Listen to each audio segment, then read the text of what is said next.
A 4.9 review on Google is better than a 5. Why? For no other reason than trust.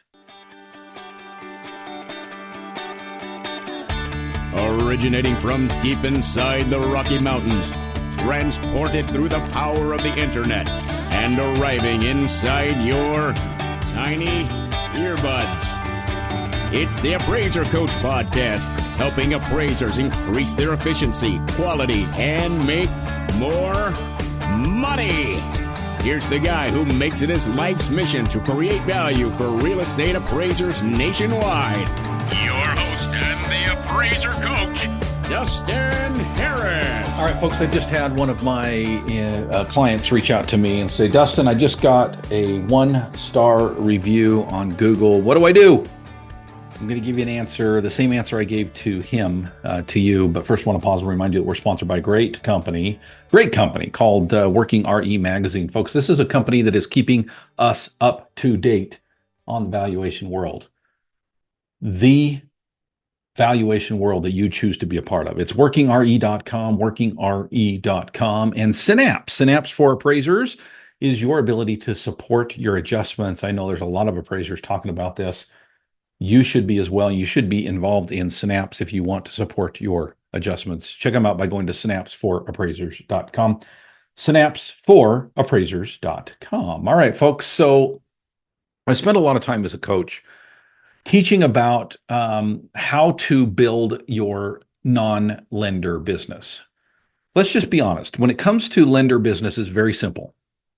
You find the best AMCs out there, you sign up for their package, you tell them you're available, you tell them what your fees are, what your coverage area is, you upload your E&O, your W-9, and your license, and boom, you're in business. I built my whole business on AMC work, okay? And it was $1 million plus business for years. And I think that I've proven that you can make a very good living as an appraiser working for AMCs.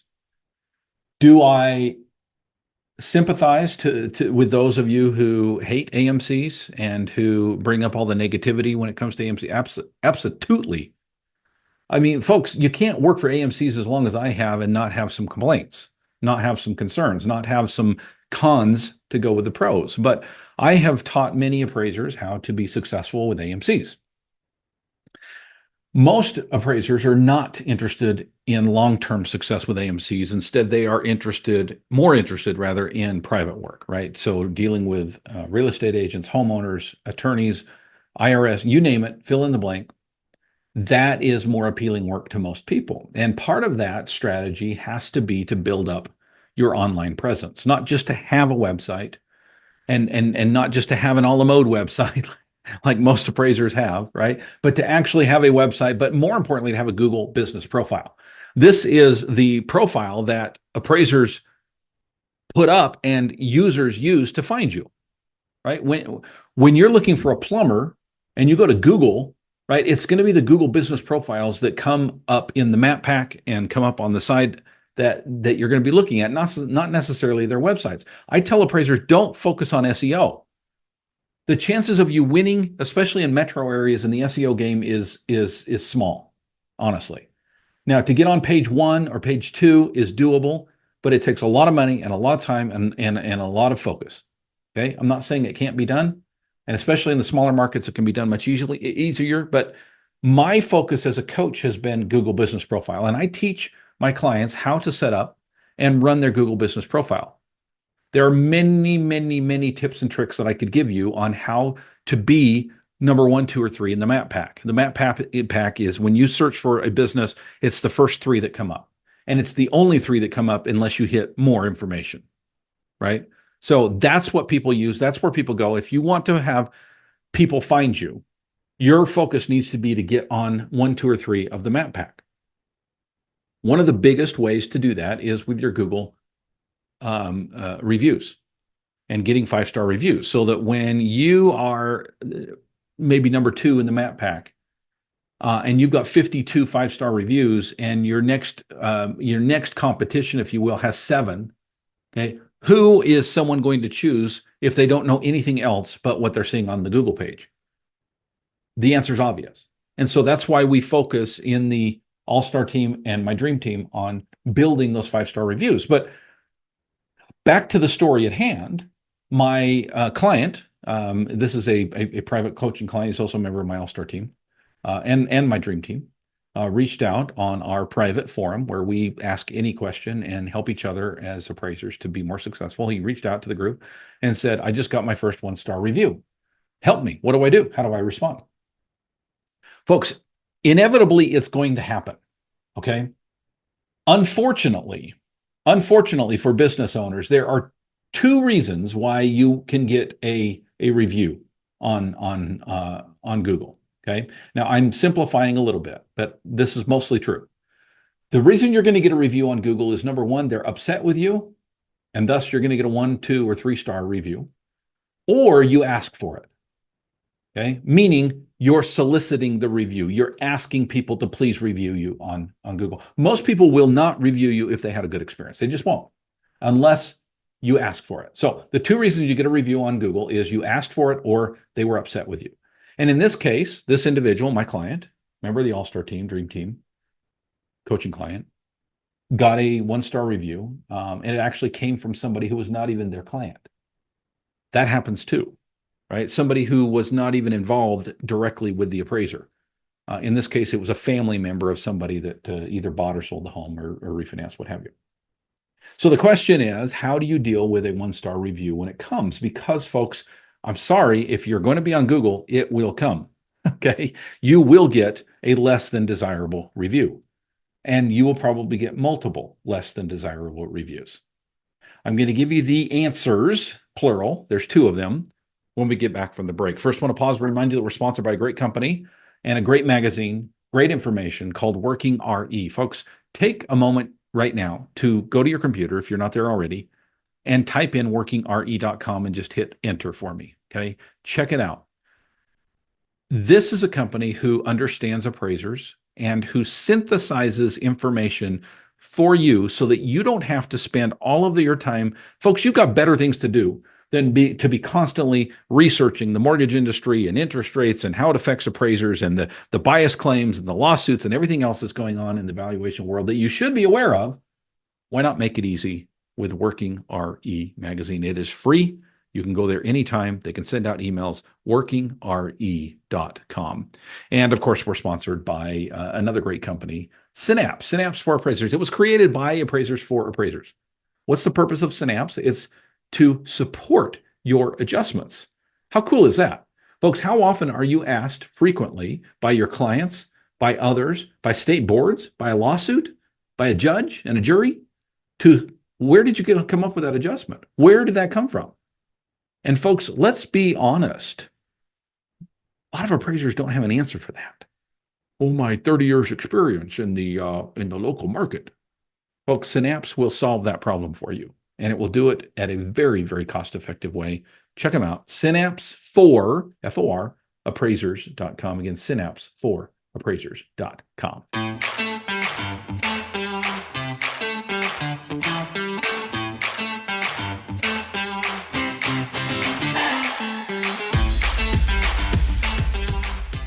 All right, folks, welcome back to the Appraiser Coach Podcast. My name is Dustin Harris, and I am the Appraiser Coach. We're talking about Google specifically and getting those gasp 1-star reviews, which will come if you are soliciting any reviews at all. Okay. So I'm going to give you 2 solutions, same solutions I gave my wonderful client who asked the question in our private forum. Folks, there's 2 solutions to the 1-star review dilemma. One of them is easy and the other one's a little bit more complicated. So let's go with the easy one first. Okay. The easy one is you fight a 1-star review with 10 5-star reviews.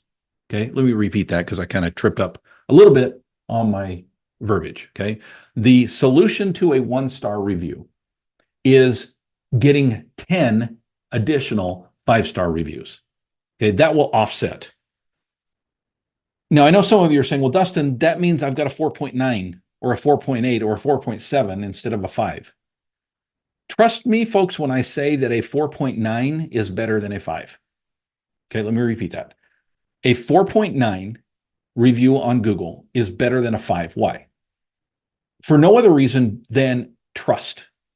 When a potential client is looking at 50 five-star reviews, part of them, even internally, even if they don't recognize it themselves, is saying, is this for real? This seems fake to me. 50 five-star reviews, is that even possible? 4.9 is much more believable because, let's be honest with it, it's real. There's no way you're getting 50 reviews and not one of them is going to be poor. So let it ride. Don't worry about it. Just focus your time and energy and effort on getting additional five-star reviews. Trust me on this. Okay. So many people reach out to me and say, Dustin, how do I get this removed? It's not even legit. How do I get in touch with Google? How do I, folks, chill out, settle down, sit down. It's okay. A one-star review is not the end of the world unless you only have 5 reviews total. And then it is, right? 10 times that, get 50 five-star reviews, and then that one-star review doesn't matter much. Okay, that's number one. Number two, a little bit more complicated. Let me briefly explain. Remember that your response to a review is not for the person that gave you the review. First of all, let me state this. I am a believer that you should respond to every single review. Yes, even those that don't even comment. Okay. You just get a 5-star with no comments, respond to it. You get a 5-star with multiple comments, respond to it. Okay. One of my helpful hints is respond to the most positive thing you can find in that review. If they mention several things, but there's one thing you want to emphasize, mention that. I'm so glad that you enjoyed us being on time. Whatever. Just respond. Okay. Be active, be involved. Google rewards information and Google rewards your diligence in responding to those reviews. Trust me on this. Now, they're constantly changing their algorithm, but that has always played into it. If you are responding to reviews, you're going to be seen more favorably with Google than not. Okay. It also does this. When you do have a negative review and you have to respond to it, it does not seem defensive. If somebody is looking at your profile and you've only responded to the negative reviews, what does that tell them about you? That you're defensive, that you've taken offense. Right? Even if it's done kindly and professionally, it just looks weird if the only reviews that you respond to are the negative ones. So respond to every review. Okay, that didn't answer the question. I'm getting there. What I started to say was your response to the 1-star review or the 5-star review or any review is not about the person that reviewed you, although you've got to frame it that way. It's more about the questions that are now going to be brought up in someone else's mind. So if somebody gives you a 1-star review and says, this is the worst appraiser ever, he came in way lower than we thought our house was worth, right? You're not responding to that individual, that faceless individual who gave that review. You're responding to the potential client who's now going to read that and go, oh, well, wow. So somebody had a really bad experience with this. And all of a sudden they have a question in their mind and they are looking for you to solve their problem. They want you emotionally to solve their question because they've read 49 other 5-star reviews, and this one is going to stand out because it's different than the others. So folks, the biggest advice I can give you on how to respond to a 1-star review is to do it with your potential client in mind. Not the one that reviewed you, the potential client who is now reading it and thinking, oh, maybe I shouldn't use this company. Therefore, I will say a couple of things on this. When you review or respond to a review that's negative, remain positive. Okay. Fight negativity with positivity. Number 2, address what you legally can address. Okay. For example, the example that I just gave you, and it was just off the top of my head, so forgive me if I don't get it right, but it was something to the effect of, don't use this appraisal company. They came in much lower than we thought our house was worth. Okay. What a great opportunity to say, thank you so much for taking the time to review our company. Now, some of you are saying, you're thanking? Yes, you are. Okay. They took the time to review your company. They cared enough to review your company. Okay. Thank you for taking the time to review our company. Again, this is showing professionalism. It's showing consideration for your potential client who may be reading this, and then address the issue. I'm so sorry that you found that our services were less than ideal. Please remember that we pride ourselves in being an unbiased third party that values your property based on what the market would say it's worth, not necessarily what the homeowner feels it is worth. Okay. Now, again, that was all the top of my head. I'm sure if I threw it into ChatGPT, it could do even better than that. Okay. But the point is this. Okay. The point is address the concern directly. Don't focus on the negativity, focus on the positivity, remain professional, and remember that your audience is not the person who reviewed you. It is the person who potentially might use you as a business, as a client, based on the reviews that they are reading. Thank you so much for joining me, folks. If you would like to join us at the 3 places that I mentioned today, this individual who reached out is a member of my all-star team, is a member of my dream team, and is a private coaching client. I can help you in any of those 3 ways and would love to at my website, thecoach@theappraisercoach.com. Again, thecoach@theappraisercoach.com. Go create some value.